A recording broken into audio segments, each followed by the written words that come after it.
Hi everybody, welcome to Summer in October. I'm Alex and I'm doing my seasonal tier list. So this is something I'm going to do seasonally because we don't really get enough new movies that I have time to watch right now in a month because I'm also watching older movies.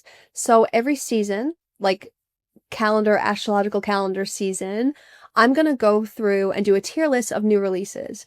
So we're doing the winter 2025 tier list. So these are movies that came out around or after December 20th, 21st until March 20th, 21st. So I've already seen movies that are going to be in the spring tier list. So you are just going to get these. They're the winter movies. Let's just get into it. I'll explain the categories or the tiers. Did not finish. This one might not be on every tier, but I do have a movie I didn't finish in here. Out of sight, out of mind are movies that I either really didn't enjoy or were not memorable. Worth a watch are movies I think that you should watch if you haven't heard about it.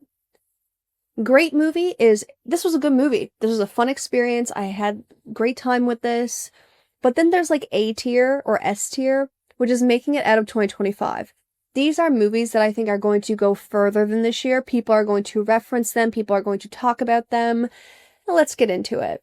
Like I said, I've been really busy with older movies as well, so if there's a new release that happened that you want me to watch, let me know. Whether that be a new release for the winter or the spring, and if I have to bring the winter ones I missed onto the spring tier list, I will because it's my list. So, Opus. I didn't love Opus, I have to be honest. It was just kind of, it was what it was. But I will say it's worth a watch because there is one scene in it. And if you've seen it, you know it. This is going to be no spoilers, by the way. If you've seen it, you know it.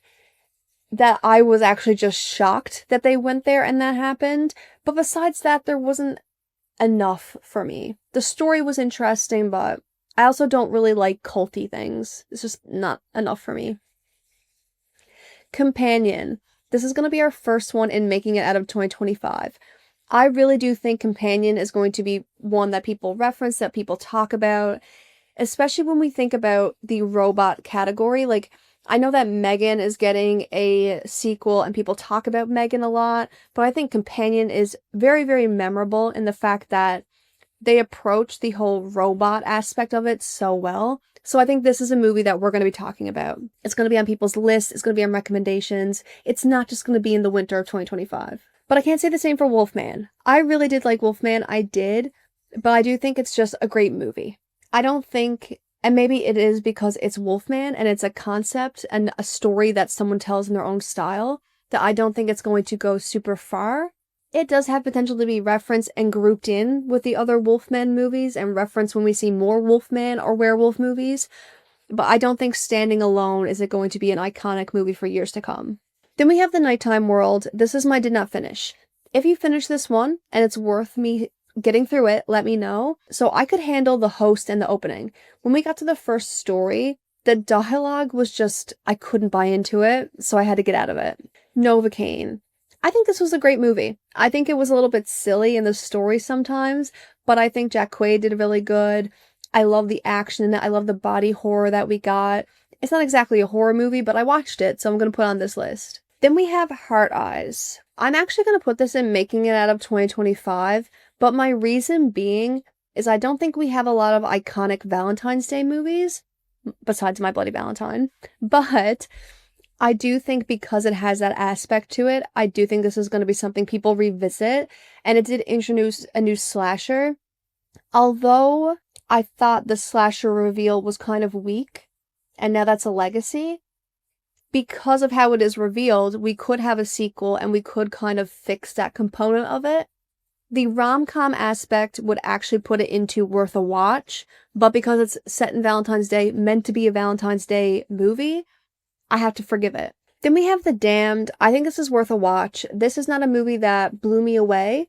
It's definitely one that could just be a short, but I did like it. I like the feeling. I'm also from a coastal fishing village town, so I just really like that feeling, but it's definitely not something that is extraordinary.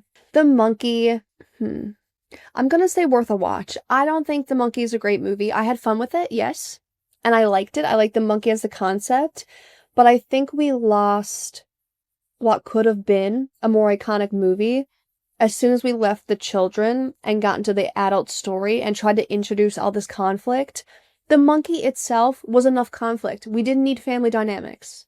Borderline is out of sight, out of mind. If you like those actors and actresses, sure, watch it.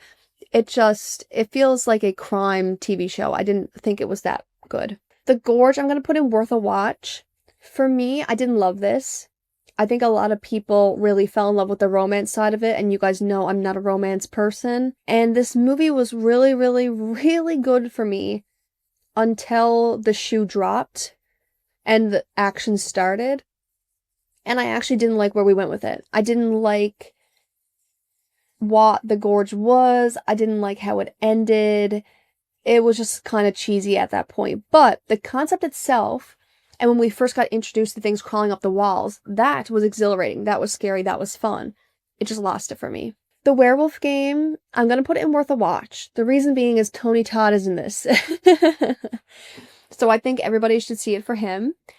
It was, the second act, I was totally bought into it. It was kind of a slow build, and I did not like how it ended. But the second act, I was built into it. It was interesting to see the Werewolf Game be put into a horror movie, but it didn't get there for me. The Dead Thing, that is going to be out of sight, out of mind. I didn't hate the movie. I think, cinematically, how it was filmed. I don't even know if I'm using that word right, but how it was filmed, I enjoyed. The story was, I was at least, wanted to know what would happen. It just didn't get to a horrific point. It really didn't feel horror. It felt more like a thriller, and I'm a very forgiving person on the thriller horror adjacent, but this one just didn't get there for me. Nosferatu making it out of 2025. And you know what? This is a really good example. I do think The Wolfman is a great movie, and I think that it will live on in the Wolfman genre. I think Nosferatu not only will live on in the Nosferatu Dracula vampire fandom, I don't know why I'm saying fandom, group. I think it's just an extra well done movie, and it tells a story very well, and it's very beautiful. I just think that is going to take it the extra mile. So it's not only going to be referenced when talking about vampires, it's not only going to be talked about with Nosferatu, it's also going to be referenced as a really great horror movie in this past decade. Grafted, I'm going to say worth a watch. If you like body horror, I think it's worth it. It's kind of like Mean Girls, The Substance. I haven't watched The Substance, but that's what I've seen in a Letterboxd review. So I think it's worth a watch. It was, I don't know. I don't know what happened. I feel like at the third act, a lot of things unraveled. They didn't conclude. You know what I mean? I think you know what I mean when I say that. Then we have Bloody Axe Wound. Okay, I'm going to say worth a watch because the introduction, the concept is excellent. I want more of that. Give me that. But then it turns into a 45-minute dry spell of a coming of age thing. It's just too dry. You can have coming of age and still play into this slasher element. And it also was trying to make a statement about women can be slashers too, and then just made the ending not fulfilled. So yeah, it's worth a watch, but it's really in the out of sight, out of mind category if it wasn't for that concept, which is excellent. Then we have Dark Match. I'm going to say worth a watch. I don't really know of any other horror movies that have to do with wrestling, in a wrestling match, so it was really fun. I love the color choices in the filming. I was really invested in the characters, and the ending is crazy. I'm obsessed with the ending, okay? So I need everyone to watch it. Mom is going into Out of Sight, Out of Mind, and this is not because I don't think it's worth a watch. I do think the right people who see this, it's worth seeing, especially for Emily's acting in this, but it is a trauma horror, and it's surrounding postpartum and babies. And I'm not somebody who gets weird about movies or uncomfortable movies, but this was a very dark and disturbing movie, and it really went to places and showed things I didn't think it was going to. And I'm never going to watch it again. It disturbed me. It did the job. I didn't love how it ended. It kind of got predictable, but I just can't recommend it to everybody, so that's why I can't say worth a watch. And in Little Bites, I will say worth a watch. I think this is a movie, if I rewatch it and I understand what I understand now, because there is a underlying theme to this movie and why things happen as they do, I may appreciate it more. But it is just pretty creepy. There's basically like this creature that feeds on her, and that's why it's called Little Bites. And the creature design is pretty freaky. He was spooking me out. I was like really just wanting to get through the movie. I needed to know how it ended. So for me, that makes it worth a watch. But I think because I didn't understand exactly what was going on, it wasn't a great movie for me. Maybe on a rewatch, I would move it up. But the biggest things that you need to take from this winter tier list, winter 2025, for me, somewhere in October, Alex. I think two great movies that came out were Wolfman and Novocaine. I think they're great. I just think they're going to stay in 2025. And then movies that I think are going to surpass this year and we're going to talk about probably next winter is Companion, Heart Eyes, and Nosferatu. Let me know how you feel. Let me know if you agree, disagree. And if you have a movie that came out this winter that's not on my list, tell me. I will watch it and I will add it to the spring one. All right, see you in the next one.